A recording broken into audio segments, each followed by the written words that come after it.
Breast கேன்சருங்க. Breast cancer கட்டி மார்பு site உள்ளது. பெருசாக இருந்தது. இப்போ நம்ம தொட்டு பார்க்குறப்ப நம்மளுக்கு தெரியும். அந்த சில பேருக்கு வந்து வெளிப்பக்கட்டே தெரியும். பெருசாக இருந்த கட்டி இப்போ தெரியல, கரைஞ்சிருச்சுன்றாங்க. அதாவது கையில் தொடுறப்பே அந்த கட்டி பெருசாக இருந்தது தெரியல, கரைஞ்சிருச்சு. ஸோ எப்படி அந்த முழுசாக கேளுங்க. நான் உங்களுக்கு இதை பற்றி சொல்கிறேன். ஓகே, வணக்கம். சந்தனா பேசுகிறேன். சந்தனா ரவாங்கலேருந்து பேசுகிறேன். ரவாங் கேல்ஸ்லைங்க. ஓகே, இவங்களுக்கு வந்துங்க கேன்சர், மார்பு கேன்சருங்க. மார்பு கேன்சர்னால் அவங்க போய் செக் பண்ணப்போ நார்மலாக வந்து மெமோகிராம் பண்ணுறப்ப அப்போ டாக்டர் சொன்னாங்களா, இந்த கட்டி வந்து ரொம்ப பெருசாக இருக்குது, உடனே ஆப்ரேஷன் பண்ணணும். மெமோகிராம் பண்ணி அந்த செல்லாம் எடுத்து பார்த்துட்டு எல்லாம் சொல்லிட்டாங்களாம். அவங்க சொன்னாங்க, எனக்கு ஆப்ரேஷன் வேணாக்கா. கீமோ சரி கேட்டாங்க, அதுவும் வேணான்ட்டாங்க. ஏன்னா அவங்க சொல்கிறது நியாயம்தான்.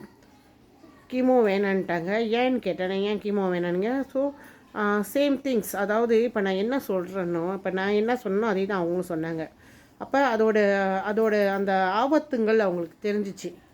ஸோ எனக்கும் அதை பற்றி தெரியுங்க. ஏன்னா நான் இப்போ ஒரு விஷயம் உங்களுக்குலாம் புரிகிற மாதிரி சொல்கிறேன். கீமோ செஞ்சிருந்தேன்னா எனக்கு வந்து இந்த இடத்துல கீமோவை அடிக்கிற மருந்து இந்த இடம் தான் அந்த அந்த சீக்கு உள்ளதுன்னு நினச்சிக்கோங்களேன், புற்றுநோய். ஸோ இதை அடிக்கிறதுக்கு ஏற்றுற மருந்து என்ன செய்யும்னா, இதை சுற்றி என்ன இருக்குது, கண், வாய், மூக்கு, வாய், கண்ணும், காது, இதெல்லாம் பாதிப்படையும்.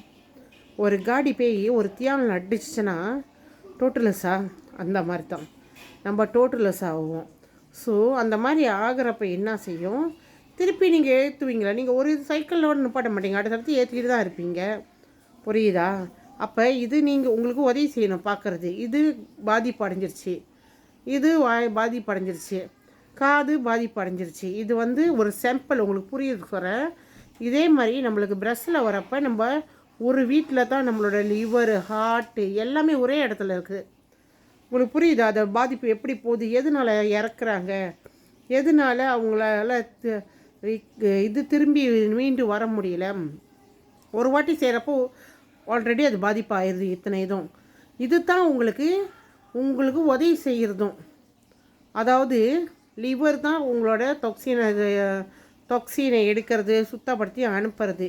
ஸோ அது வேலை செய்யாது. அதே மாதிரி பக்கத்தில் ஹார்ட்டு, அதோட இதுவும் இதாக இருக்கும்.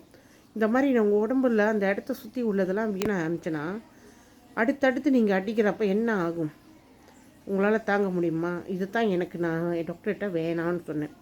ஏன்னா நான் டாக்டர்கிட்ட உட்காந்து நேராகவே பேசினேங்க, மருத்துவர்கிட்ட.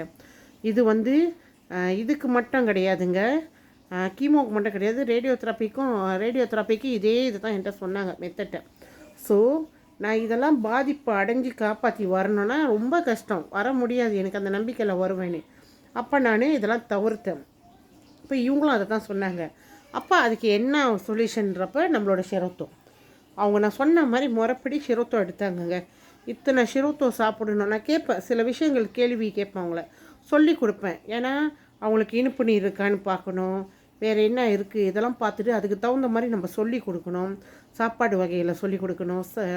எடுக்கிற இந்த சப்ளிமெண்ட் கூடயும் அவங்க சீக்க பொறுத்து நம்ம கரெக்டாக சொல்லி கொடுக்கணுங்க. இல்லாட்டியா அவங்களுக்கு தெரியாமல் சாப்பிட்டாங்கன்னு வச்சுங்களேன், அதுக்கு பிரயோஜனம் இருக்காதுன்னா, இப்போ நீங்கள் ஒரு தண்ணி கலக்கி குடிக்கிறீங்க, காஃபி கலக்கி குடிக்கிறீங்க. அந்த காஃபி வந்து கலக்கிற அந்த ருசி கரெக்டாக இல்லைன்னா அது காஃபியாக இல்லையான்னு உங்களுக்கு தெரியும். என்ன தண்ணி குடிக்கிறீங்க தெரியும். அந்த மாதிரி தான் மருந்தும் கரெக்டாக எடுக்கலைன்னா அதுக்கு அதோட வேலைப்படி ஸோ அது முறைப்படி செஞ்சாங்க. இன்றைக்கி அவங்க சொல்கிறாங்க, மேலுக்கு அவங்க கையை வச்சு நல்லா பார்க்கலாமா, பெருசாக இருந்த கட்டி இன்றைக்கி இல்லைன்றாங்க.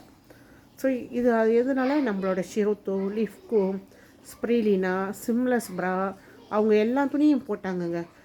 கொண்டு நம்மளோட லெகின்ஸ் போட்டிருக்காங்க, ஸ்டாக்கின் போட்டிருக்காங்க. இந்த மாதிரி துணி, இதெல்லாம் டெக்னாலஜி துணி. நான் பாருங்கள், இந்த நேரம் தலையில் போட்டிருப்பேன், என் உடம்புல துணியை போட்டிருப்பேன். ஸோ இந்த மாதிரி இவ்வளோ இதுவும் செஞ்சு அவங்க நல்ல ஒரு பலன் பார்த்துருக்காங்க. அவங்க மட்டும் இல்லைங்க, நானும் இன்றைக்கி நல்லா இருக்கிறேன். இந்த மாதிரி நிறைய பேர் நான் கொண்டாந்துட்டேன். ஸோ ஏன் அவங்க சில பேருங்க இந்த சீக்கு முகம் கட்ட மாட்டாங்க, பேச மாட்டாங்க. பட் நான் ஏன் பேசுனதுமா, உங்களுக்கோசரம். அன்றைக்கி நான் தேடினேன், எனக்கு சொல்லிக் கொடுக்க ஆள் இல்லை. இன்றைக்கி எனக்கு தெரிஞ்சிச்சு, இதை நான் உங்களுக்கு சொல்லித்தரேன். என்னோட வச்சுக்கல, மித்தவங்களும் நல்லா இது வரணும்னு சொல்கிறேன். முழுசாக தெரியணுமா எனக்கு புலனம் பண்ணுங்கள். என் புலனம் என் கோசம் 6 2 9 கோசம் 4 8 1 8 சந்தனம். எனக்கு புலனம் வாங்கணும். எவ்வளோ தூரமாக இருந்தாலும் பரவாயில்ல, நீங்கள் எனக்கு புலனம் பண்ணுங்கள், உங்களை நான் கைட் பண்ணுவேன். நன்றி, வணக்கம். எல்லோரும் எப்போதுமே குடும்பத்தோடு சந்தோஷமாக ஆரோக்கியமாக இருக்க நான் இறைவனை பிரார்த்திக்கிறேன்.